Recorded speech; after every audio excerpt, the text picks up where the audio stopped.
Good morning, students. Today we are going to do Unit 8, that is honesty is the best policy. Open your books at page number 39.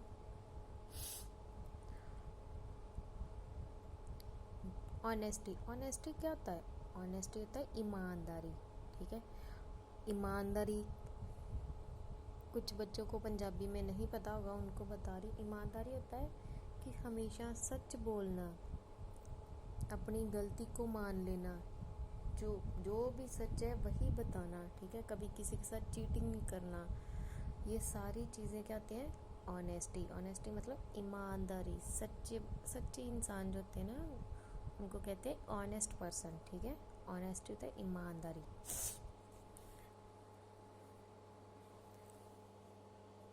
To be honest means to be sincere or to keep away from all kinds of falsehood.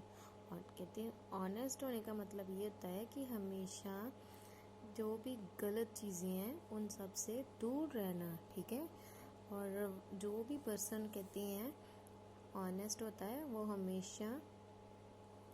हमेशा सच बोलता है. ठीक है, तो उन पे लोगों का विश्वास भी बना रहता है. ठीक है, और वो हमेशा झूठ से दूर ही रहता है. और ऑनेस्टी जो है सबके मन में, जो भी ऑनेस्ट पर्सन होता है ना, उसके मन में शांति लेके आती है. अगर हम सच बोलेंगे ना, ईमानदारी सच्चाई के साथ रहेंगे, ईमानदारी के साथ रहेंगे, तो हमारे माइंड को शांति मिलेगी, मन को शांति मिलेगी और हमें खुशी भी मिलेगी. तो कहते हैं, इसीलिए कहते हैं honesty is the best policy. Means जो लोग ऑनेस्ट होते हैं वो सबसे बेस्ट होते हैं. ठीक है, और उन्होंने जैसे कहा है पहले, अंजना एडमिटेड हर मिस्टेक. कहते हैं अंजना ने जो गलती की उसने मान ली, तो वो क्या है? ऑनेस्ट है. और जो विवेक है उसने अपने पेरेंट्स को, ग्रैंड पेरेंट्स को जो भी अमाउंट वापस बच गया, जो भी वो चीज़ लेके आया बाज़ार से, तो जो बाकी पैसे बचे हैं वो उनको अपने ग्रैंड पेरेंट्स को उसने वापस कर दिए. तो वो क्या है? ईमानदारी. और कहते हैं कि ये बच्चा जो है ये इस लड़की से चीटिंग कर रहा है, तो ये क्या है? गलत बात है, मतलब डिसऑनेस्ट. और ये जो है कैरन, वो कहता है हमेशा सच बोलता है, तो वो क्या है?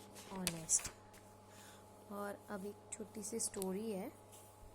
इसमें कहा गया है कि जो एक प्रिया नाम की लड़की है और एक रीना नाम की लड़की है. और प्रिया जो होती है हमेशा प्रिया जो होती है क्लास की सबसे अच्छी स्टूडेंट होती है. वो हर डिफ़िकल्ट से डिफ़िकल्ट जो स्पेलिंग्स है वो भी लिख लेती है. ठीक है, जो डिक्टेशन जब लिखवाई जाती है ना, तो वो जितने भी डिफ़िकल्ट स्पेलिंग्स हो वो सारे लिख लेती है. और हमेशा क्लास में हर जो वीकली टेस्ट होता है उसमें अच्छे मार्क्स लेती है. तो कहते हैं एक दिन क्या होता है कि जब टेस्ट होने वाला होता है तो जो प्रिया है वो पढ़ के नहीं आती है. ठीक है, इसमें पहले ये भी कहा गया एक रीना नाम की लड़की भी होती है, जो वो भी प्रिया की तरह ही अच्छी है स्टडी में. तो जो एक दिन जो प्रिया होती है ना, टेस्ट होता है, तो प्रिया जो है कॉन्फिडेंट होती है कि मुझे टेस्ट आता है, मुझे पढ़ने की ज़रूरत नहीं है. तो वो ना टेस्ट नहीं पढ़ के जाती है. तो वो सोचती है सिर्फ टेस्ट पढ़ के मैं टाइम वेस्ट कर रही हूँ. ठीक है, क्योंकि सोचती है कि मुझे टेस्ट आता है, मुझे पढ़ने की ज़रूरत नहीं है. तो वो सोचती है ये टाइम वेस्ट है, तो वो बिना टेस्ट पढ़े ही चले जाती है, क्योंकि उसको लगता है ये टेस्ट बहुत ही इजी है. तो जब टेस्ट स्टार्ट होता है ना, तो जब टीचर एक वर्ड बोलता है, ठीक है, तो जब पहले टीचर वर्ड्स बोल होता है तब तक तो बहुत खुश होता है. मतलब जब तक इमीडिएटली वर्ड बोलते हैं ना, तब तक तो सारे वर्ड्स जो थे उसको बड़े अच्छे से होते हैं. जब इमीडिएटली वर्ड वो बोल देती है ना, जो उसके टीचर, तो प्रिया को स्पेलिंग नहीं आते हैं. प्रिया कंफ्यूज हो जाती है, उसका माइंड बिल्कुल खाली होता है, उसको समझ में नहीं आ रहा होता कि कैसे लिखें.